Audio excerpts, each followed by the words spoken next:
Hello and welcome to CIO News. I am Khushbu, Soni, host for the broadcast and chief editor at CIO News.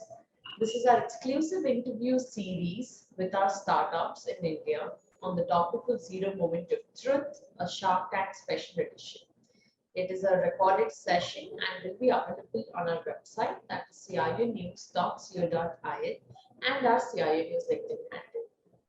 It's my pleasure to invite our guest for today. We have Anant Sharma from Tweek, one of the organizations who got funded by the Sharks. Anant, welcome and congratulations to you and your entire team for a great step. And I think this is going to create a lot of value for the brand. So congratulations to you guys. Thank you so much. Thank you so much. We indeed believe the same. Thank you so much. Awesome. So, and we've heard of the brand through Shark Tank, but it'll be great to hear once again the founding story and about the company. Sure, absolutely. So, so we are generally a team of 4 members, where I'm the first person who came up with the particular idea.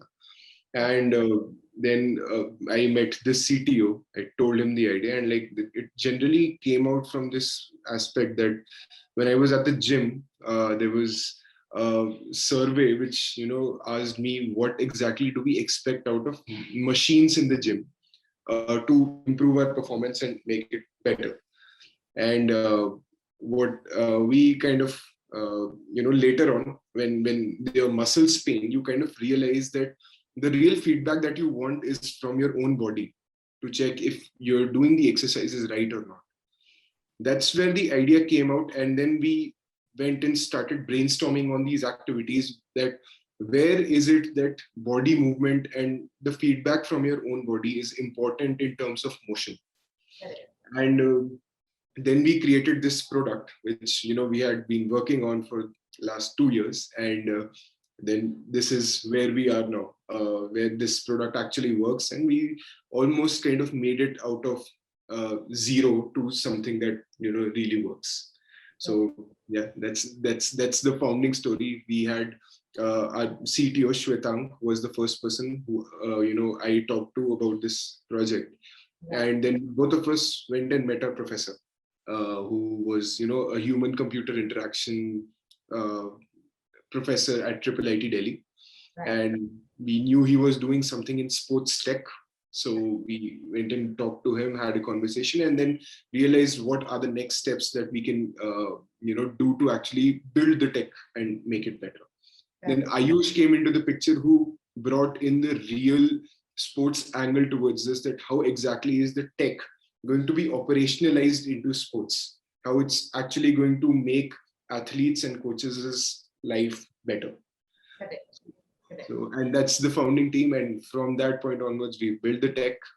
We have it deployed now, and Shark Tank was just a miracle that it exactly happened at that point where we were exactly trying to raise funds to scale the technology. Correct. So, and here we are. Awesome. I think it's a great concept. Great. And how was your experience in Shark Tank? So I think one of the most amazing things, I don't know if a lot of people have been talking about that or not, but when we came into this this ecosystem of all of these startups coming out from different nations, we were in a COVID lockdown when we were actually creating this product. And we missed out most of these networking opportunities that we would have been pushed down to if we were doing startups in general. Suddenly when Shark Tank happened, we were out of the second wave, and now started to raise funds, and we went and talked to so many people and other startups who kind of made us would say inspire us on those aspects of business that we were not as successful in that they were.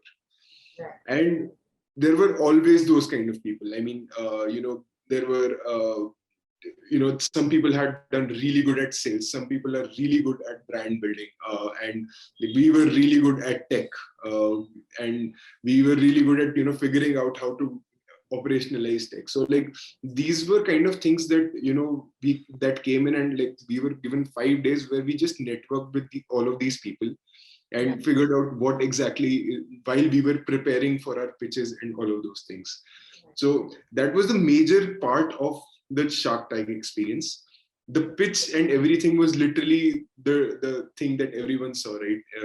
How it happened on TV, everything. And that's the same experience that we had. Other than that, like I think the pitch was like about 1.5 hours.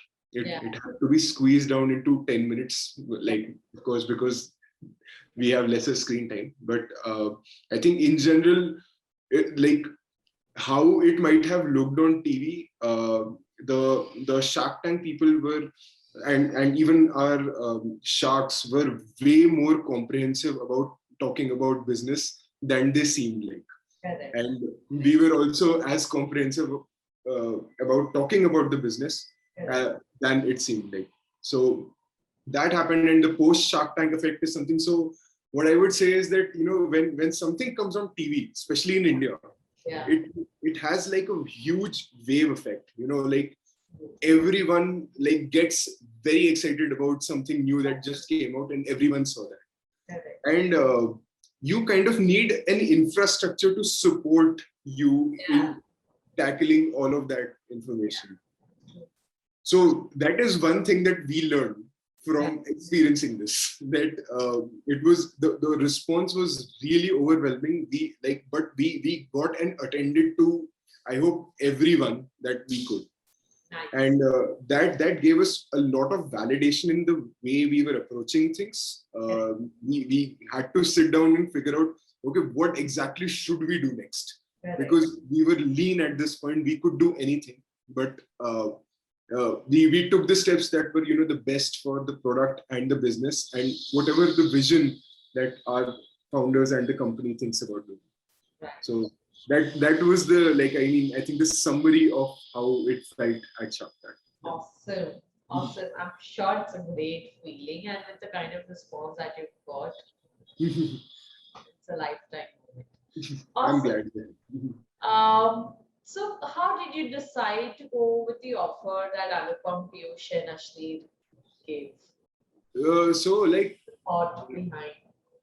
I think like a lot of these things were going on in our head. So first of all, as I said, like the 50, like the 1.5 hour conversation was dialed down to 10 minutes. So we were given like enough time to actually think about this. Okay. We had multiple discussions, and like and Piyush, Ashleer and Anupam, all three of them had very good arguments about like why we should say yes to the deal. Yeah. And why the negotiation itself was happening in general. Correct. And like I think we believed in that negotiation. In general, we have raised funds, like we have tried to raise funds before, and this is a particular segment of tech that we are going into where we have not been able to have a very good investor connect here. Correct. Since most, like a lot of deep tech startups in general, like deeper tech startups than normal tech startups, it's easier for them to go and just launch in the market. Correct. Compared to what it might be for us, because there is like more we have to do in terms of creating a moat for ourselves, for establishing our business itself, and telling it to venture capitalists, okay, this is that particular business model that we are going to scale in general. So those are things that you need some funds in general to have and go and try out those kind of things. Right. And if we were sitting in the Silicon Valley, it would have been way easier to go and raise these funds. Or if we would have been doing something that has a lot of hype, like crypto, NFT, or things like that, or fintech, or edtech, which is like an easy, like everyone knows that, okay, yeah, of course, that's bound to come out sometime, or metaverse. But like we are like, creating some, we're solving a particular problem. In all sense of practicality, we wanted to be only about that. that we wanted to solve a burning problem of some people. Maybe it is niche initially, and it expands into something else. So these sharks or these angels are they're perfect people who really knew how to get all of that story out of us in 1.5 hours. Correct. This is something that you usually sell your employees. They take a week or two to actually get aligned to your vision about, this is where you think that the company is supposed to go. And the task that is given to me is the best thing that I can do for the company. These are things that takes 2 weeks for people to understand, but like the sharks were really, really competent and, inquisitive about these kind of things. They asked us all of those questions that took usually 3 or 4 days of conversations with people to actually ask those questions. So it was an amazing experience. We could actually figure out as people that these guys are really smart and they really know the things that they're asking us. So that's why we were really glad to have these people on board with us. So how has the functioning changed, after being backed by them? Functioning, so I think mainly, a lot of people have been sharing these kind of posts. So see, at the end of the day, when someone invests in you, I think the main thing that you need to figure out is like the synergy and the ideology. In terms of actual operations, the founders will have to do all of the dirty work. Like that is what someone signs up for. At the end of the day, yes, we will always know more about the sports ecosystem or the grassroots level ecosystem. In this particular business, there will always be that bias because we were working in this particular field for 2 years. We will know more about this. But there is definitely going to be that aspect, you will have to, a statement like this, that you will have to raise lot more funds for this to scale globally. That is something that only these guys do. And those kind of philosophical changes in how our operations should be and what are the things that we should be focusing on, what are the things we should hire on. Those are kind of things that, we have, dealt with, had internal discussions on. So Piyush has had good ideas about the product, him and his team. He, in fact, connected us to a few of his members in Lenskart as well, who came in and talked to us about these things. He's put his step forward for trying to get us connected to some product design agencies who can help us out. People who are helping Jugadu Kamlesh, for example, because they've also tried to set up this ecosystem on the investments that Piyush himself has made. Right? So those were the things. And Ashneer, for example, we had a conversation with him, and it was a real practical conversation on देखो धंधा तुम्हारा है, तुम्हें जैसे करना है तुम बताओगे और हम तुम्हारी whatever the total addressable market and all of these things are.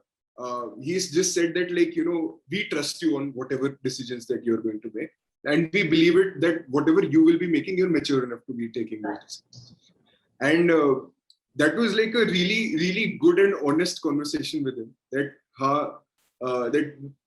founders will have to take them in, and probably he knows the best that this is how the industry and startups function.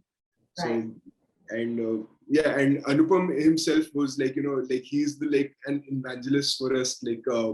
I think he's a really, really great and practical person. So Piyush had some ideas. We went and shared about what ideas Piyush had, where we are thinking about taking this business. He gave us some advice on think from an operational perspective. So there were some conversations that we had to figure out, how both we can get both of them, we can hear both of their advices at the same time and think from our own decision about what exactly is the step that we need to take after listening to everyone else.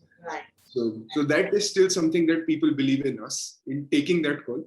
But I think in general, it's more reasonable for us to listen to all of them while taking those calls, because of course, they have seen that side of the story that we might not have seen yet. Correct. Awesome. Tell me, as an entrepreneur, Anand, what has been your most happiest moment? So I think that's something I'll really have to recall. But so there were like very small, really amazing moments that has led to wherever we are. Like I'm not just an entrepreneur. I am also the engineer who and like the engineering end of our team as well. I mean, like all of us were like the whole team was everyone. Like we were salespeople, we were marketing people, we made videos, we uh, created hardware, we wrote code, we did everything. Right. And it was, with such a small team, there is a lot of empathy in what exactly how we are making progress. Yeah. And those small things, like a very big leap in our technology itself. Yeah. Were like really happy moments for us because we really saw the impact that this is really going to create, which not a lot of people will be able to relate to. But like in general, what the happiest moments were in cognizant in consideration with how our customers were reacting to our product. There was really a need for whatever we were creating out there in the market.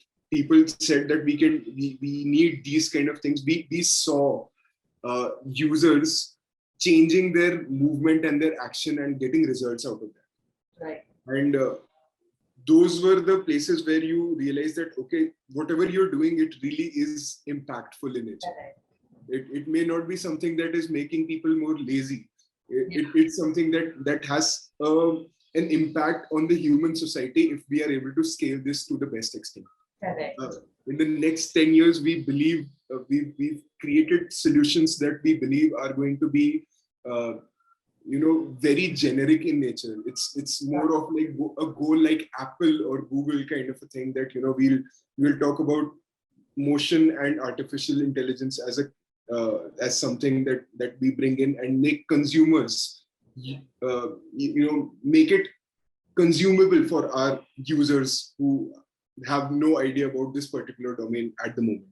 Right. So that's, I think, in general, the ideology and like building this business the journey has been the more happy part of wherever we are than specific parts on those journeys, which were, significant about talking about the glory of the journey itself.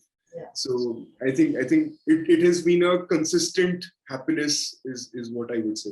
Awesome. And all of the sadness, the parts where, you were going to like almost die as a startup, we just call them stories, that, okay, we were just about to, die down at this particular point and we saw our bank account numbers in our bank account that was changing. That was, and yeah, of course, that's just a story. It's not something to do with happiness or sadness. It's something that just happens. Absolutely. So, yeah. Absolutely. Awesome. What does the future look like for Tweek Labs now? Like I think what we are kind of focusing on right now is we had one particular segment of product where we were trying to deal with fast bowling as an example. We'll still do that for the next 6 months. We have sales pipelines that we have to deploy the product. So our major problem in our business is not necessarily the demand side. It's more on the supply side, that there are specific people who we can actually deploy the product out to so that we are optimized on our future business plan. Correct. If we had a very good supply, we would have deployed it everywhere. Like we would have really been able to take that the Shark Tank effect way better, treated it in a much better way. But due to the lack of resources that every startup has, you have a set number of things that you can do. So what we plan to do is that we want to go into create proof of concepts in 3-4 sports, show people what we can do there, create some awareness about what exactly are the kind of things that we're able to do, engage more people into this. But serve end to end one particular side of customers, which is in fast bowling or cricket, let's say, and scale that from a business operations very significantly in the next 6 months. So we want to change the way how sports people train in general, and there is supposed to be science behind it. There is supposed to be a particular way how we educate ourselves. We do not educate ourselves physically in the same way.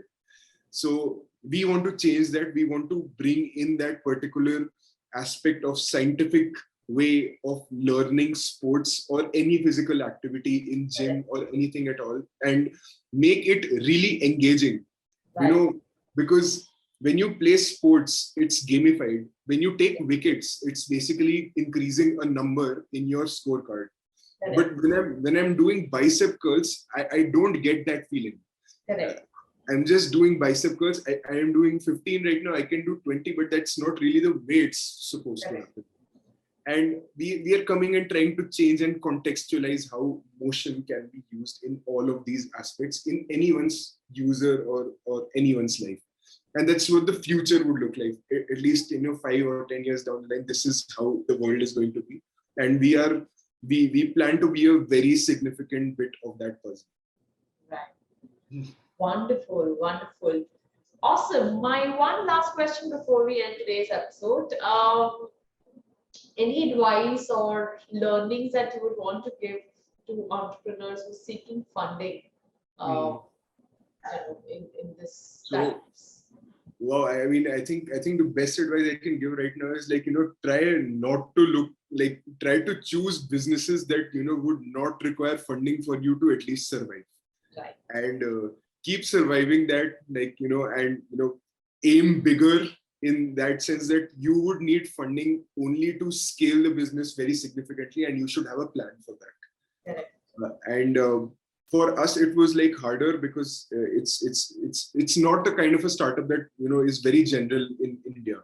It's hard to build hardware startups in India, and we were very unconventional in that way. I would say that we had time, we had less responsibilities, and because we were in college when we were building this. I'm not sure that everyone has that kind of a setup. So evaluate your own situation. Evaluate your startup's vision. Evaluate, and when you have all of that figured out, either you will really be able to raise funds and nobody is going to be able to question you on those aspects, or you would not need to raise more funds. And you people, when you scale enough with bootstrapping, people will come to you about that if you need to raise more funds or not.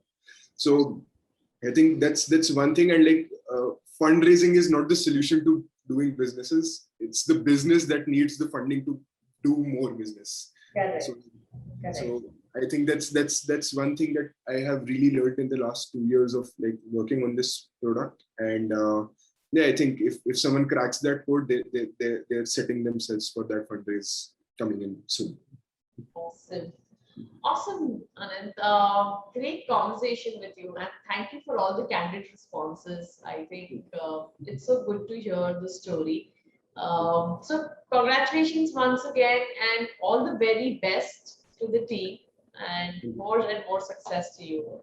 Thank you so much. And candid responses are something that I do too often. So yeah, I'm sorry for that. But they were good. Thank you. Thank you. Have a good day. Bye.